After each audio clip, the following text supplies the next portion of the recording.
केंद्र बिंदु दिखाई दे रहा है और ये क्या है, एक वृत्त है। ठीक है, सभी बच्चे देखेंगे हमने किसकी सहायता से, ये क्या चीज है, इससे क्या बना रहे, ठीक है, कैसा दिखाई दे रहा है, गोलाकार। अब हम वृत्त के अंगों के बारे में पढ़ेंगे। बिना वृत्त के हम चेहरा भी नहीं बना सकते। चेहरा बनाने के लिए हम क्या करते हैं, है ना, गोल चेहरा बनाते हैं ना, पेंटिंग, ड्राइंग, सब ज्यामितीय आकृतियां जो हैं वो बिना वृत्त के हम नहीं बना सकते। अब इसके अंगों के बारे में हम जानकारी लेंगे। ये कहलाता है वृत्त का केंद्र। वृत्त के केंद्र से, और ये चारों तरफ क्या कहलाता है बेटा, परिधि। क्या कहलाती है, परिधि।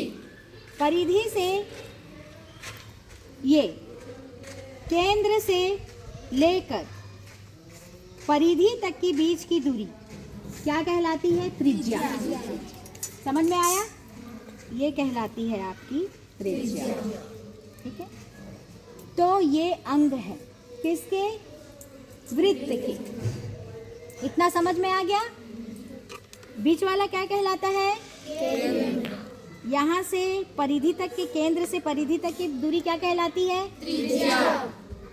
अब यहाँ से हम एक छोटी छोटी लाइन स्केल की सहायता से खींचेंगे। ठीक है, ओके, बहुत सारी लाइन हमने खींच दिया। इसमें जो रेखाखंड सबसे बड़ी है, ये रेखाखंड केंद्र से होके जा रही सबसे बड़ी है, बड़ी है ये कहलाती है जीवा। क्या कहलाती है, जीवा। इसमें कितनी सारी जीवाएं खींची है हमने, 1 2 3 4 5, 5 जीवाएं हमने खींची है। इस पांचों जीवा में से कौन सी जीवा है जो सबसे लंबी है, बीच वाली है।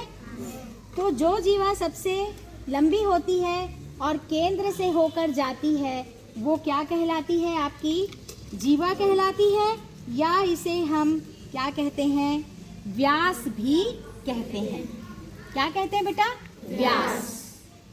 ठीक है, तो एक प्रश्न आता है, सबसे लंबी जीवा क्या कहलाती है, जोर से, व्यास। सबसे लंबी जीवा व्यास कहलाती है, किसकी, वृत्त की।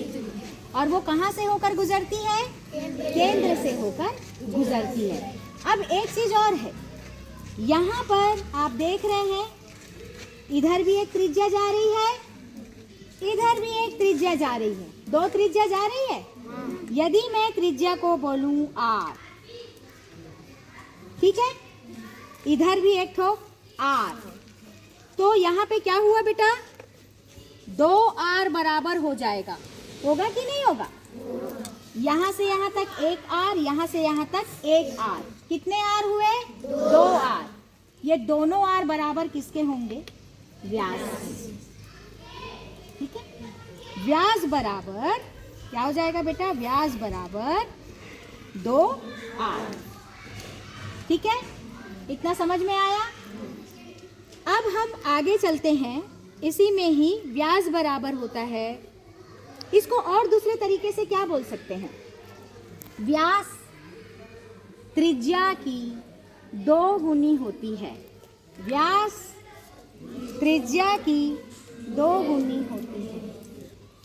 ठीक है, समझ में आई, सारी बातें आ गई। पीछे भी इधर कक्षा 6वीं के बच्चे, व्यास त्रिज्या की 2 गुनी होती है।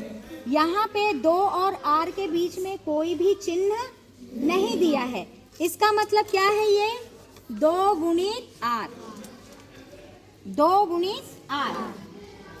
अब आ गई समझ में बात कि व्यास त्रिज्या की 2 गुनी होती है। ठीक है।